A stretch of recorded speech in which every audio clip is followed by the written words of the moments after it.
नमस्कार मित्रांनो, शिवानी मराठी ह्या चॅनलमध्ये आपलं स्वागत आहे. शुमीच्या पावलांनी ह्या मालिकेच्या आजच्या महा एपिसोडमध्ये आपण बघणार आहोत की वेद त्याच्या रूममध्ये आलेला असतो आणि तो एकटाच बडबडत असतो आणि म्हणत असतो की ॲक्च्युली कला बरोबर बोलत होती. इथून पुढे राहुलच्या रूममध्ये जरा सांभाळून जावं लागेल. ती उशी हातामध्ये घेतो. त्यानंतर अद्वैत म्हणतो, 1 मिनिट, पण मी तिचा एवढा का विचार करत आहे आणि ती मला का शिकवत असते आणि पुन्हा तिचा राग करायला लागतो. मला आत्ताच जाऊन तिच्याशी हे सगळं क्लिअर करावं लागेल. ही तर ही माझ्या डोक्यावर बसायला देखील कमी करणार नाही.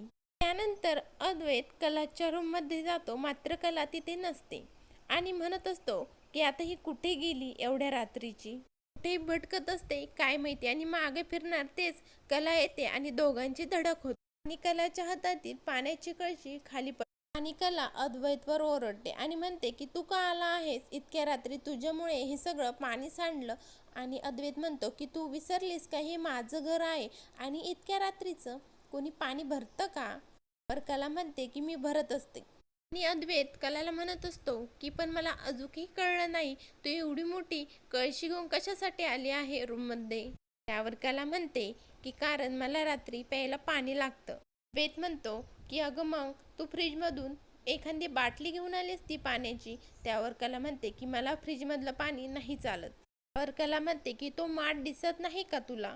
अद्वैत लगेच म्हणतो की हा दिसतो ना, हे काय माझ्या समोरच उभा आहे. अद्वैत कलाला म्हणतो की आता तू काय पुन्हा परत कळशी भरून आणणार आहे का. त्यावर कला म्हणते की मी माझं बघेल, मला आधी तू ते सांग, तू का आला आहेस इथे. नंतर कलाचं लक्ष तिच्या अंथरुणाकडे जातं. तिचं सगळं अंथरूण ओलं झालेलं असतं आणि कला अद्वैतला म्हणते की ऐ चांदेकर, तू जा बरं इथून, मला नाही बोलायचं, तुझ्यामुळे माझं सगळं अंथरूण ओलं झालं आहे. अद्वैत निघून जातो आणि कला म्हणत असते की आगाऊ कुठला, सगळं अंथरूण ओलं झालं आहे तुझ्यामुळे. अद्वैत गेल्यानंतर कला म्हणत असते की आता मी कुठे झोपू, गादीला देखील गोळे आले आहे आणि सोप्यावर देखील खूप धूळ आहे, म्हणजे मला आता हॉलमध्ये जाऊन सोप्यावर झोपावे लागणार. आणि त्यानंतर कला हॉलमध्ये येऊन सोप्यावर झोपते.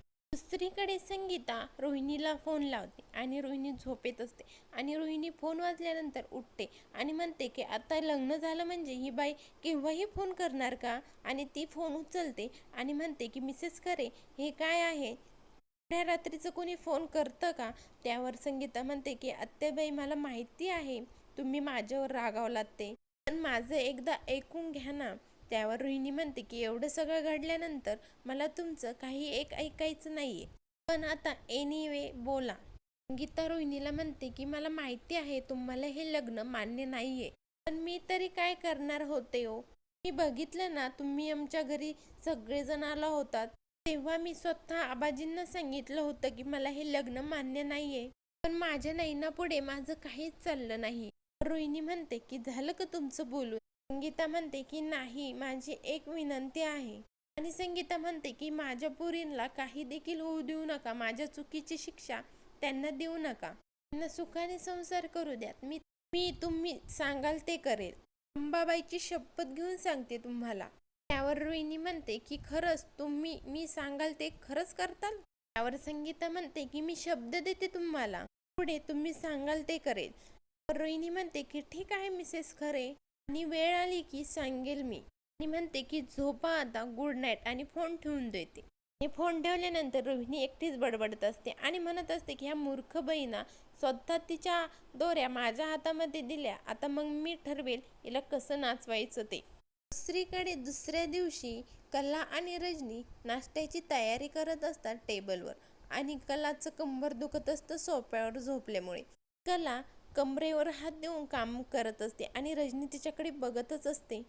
किचनमध्ये निघते काम करण्यासाठी आणि तिथे रजनीचा नवरा येतो आणि रजनी तिच्या नवऱ्याला नाश्ता वाटते आणि म्हणते की मी आता राहुलचं लग्न झालं आहे, मी आई बाबांकडे जाऊन येऊ का.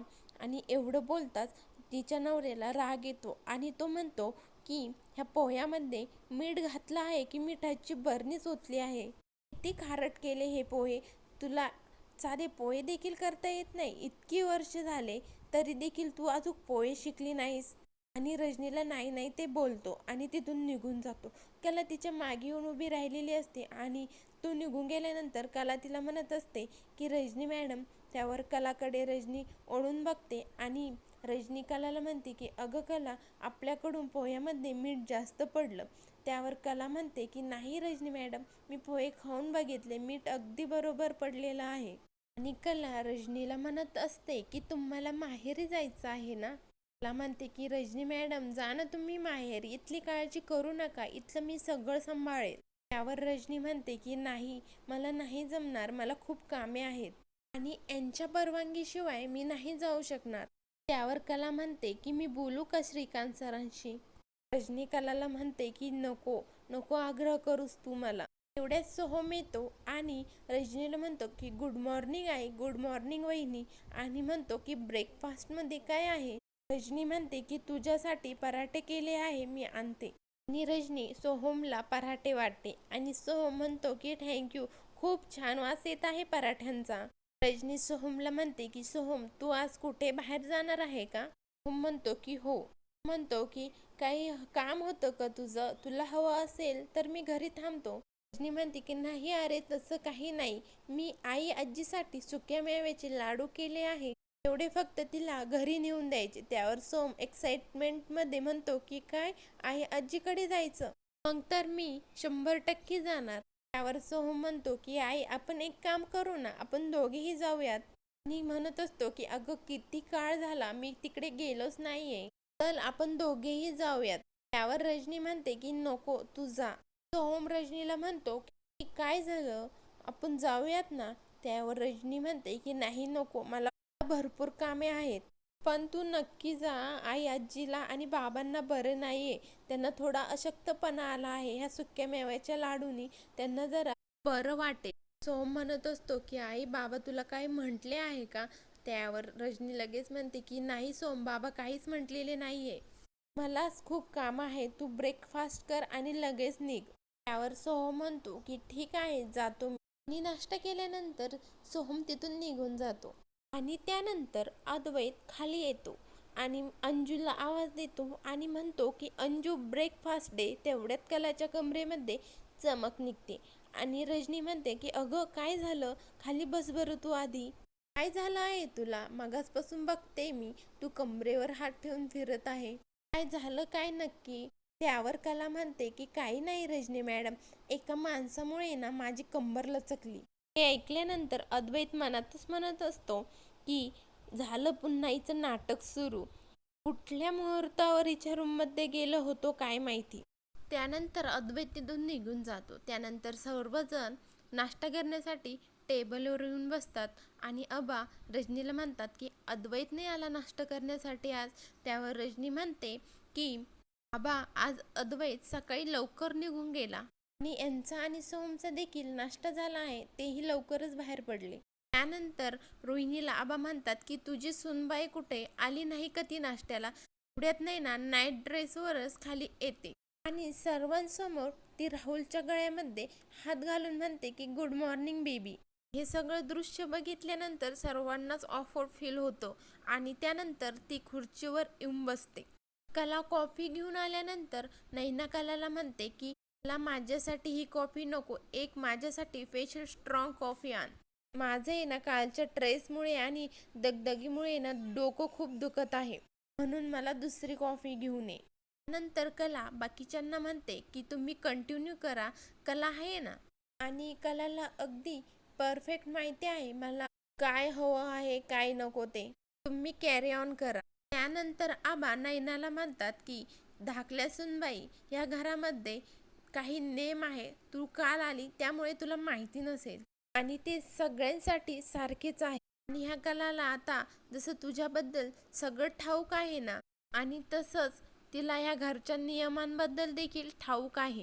ही कला तुझी लहान बहीण आहे, पण आता ती तुझी थोरली जाऊ आहे, त्यामुळे आता ह्या घरचे सगळे नियम तिच्याकडनं शिकून घ्यायचे आणि त्याप्रमाणे वागायचं, कळालं का.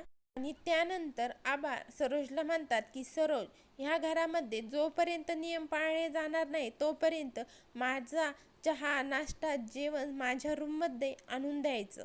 त्यानंतर आबा निघून जातात त्यांच्या रूममध्ये. नैनाचे लक्ष मात्र मोबाईलमध्येच असतं.